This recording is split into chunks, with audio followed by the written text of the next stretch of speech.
Stirling tools limited sterling returns देगा, और ऐसा मेरा मानना, और जो देते हुए आ रहा है। इनफैक्ट मैं आज वैसे तो चौथी बार कवर कर रहा हूँ पिछले 5 साल में, and but the thing is the company is doing excellent, मतलब हर पैरामीटर्स पे आप ऐसे देखेंगे।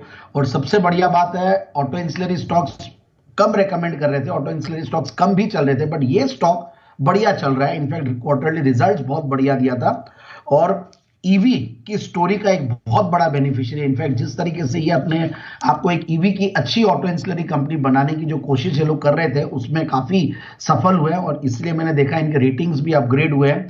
और ये लोग one of the largest MCU supplier है। ये मतलब ईवी में एक बहुत बड़ा कंपोनेंट होता है, मोटर कंट्रोल यूनिट बोलते हैं, जो कि स्पीड और उससे रिलेटेड होता है, तो उसमें वन ऑफ द लार्जेस्ट है। और वैसे इंडिया के लोग सेकेंड लार्जेस्ट फोर्जिंग्स बनाने वाली कंपनी है। मतलब ये अगेन वेरी इंपॉर्टेंट आफ्टर, मतलब फास्टनर्स बनाने वाली, तो कोल्ड फोर्स फास्टनर्स बनाते हैं लोग। और सेकेंड जनरेशन अब काम कर रही है, फर्स्ट जनरेशन एंटरप्रेन्योर स्टार्ट करने के बाद 1979 में ये कंपनी स्टार्ट हुई थी, कमर्शियल प्रोडक्शन 1981 में, और 1995 से आईपीओ आया हुआ है, और अब बीएसई में लिस्ट होने के बाद बहुत बढ़िया इनकी जर्नी रही है।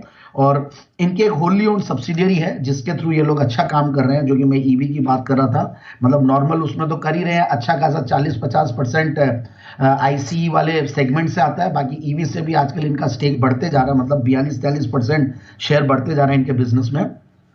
तो होली ओन्ड सब्सिडियरी जो स्टर्लिंग जीटेक मोबिलिटी है, उससे आ रहा है।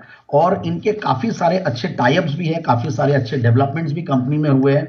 इन्होंने अभी एक और एचबीडीसी कॉन्ट्रैक्टर्स बना रहे हैं, जो कि ईवी एंड हाइब्रिड व्हीकल्स के लिए है, उसका भी एक इनको आने वाले दिनों में बेनिफिट मिलेगा। और इन्होंने पास्ट में एक जैपनीज कंपनी के साथ भी एक अच्छा खासा इन्होंने टाई अप किया था, जिन्होंने फिर इनकी कंपनी में 5% इक्विटी भी ली है।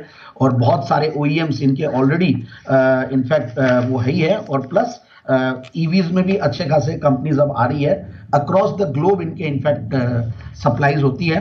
अब फंडामेंटल्स में देखिए 38% से कंपनी ग्रो कर रही है सेल्स को पिछले 3 साल में, प्रॉफिट को 32-33% से 12 से 14% के बीच में ऑपरेटिंग प्रॉफिट मार्जिन कंपनी के रहते हैं। और उससे भी बढ़िया बात है, क्वार्टरली रिजल्ट्स 12 करोड़ का पैट था, उसके सामने 17 करोड़ का पैट। इस बार पिछले 3 मतलब क्वार्टर से कंटिन्यूसली 15 करोड़ के ऊपर कंपनी कमा रही है, और हाईएस्ट एवर टीटीएम बेसिस पे प्रॉफिट्स दिए इनफैक्ट इस बार। और एफआईआईज दिए इस करीब 5% के लगभग होल्ड करते हैं, प्रोमोटर्स की अच्छी खासी 66% है, और 1% जो ऊपर वाली शेयर होल्डिंग में जो मैंने कहा जैपनीज कंपनी तो मेल्दो, उसका भी 5% इक्विटी, और कुछ रिनाउंड इन्वेस्टर्स भी इन्वेस्टेड है।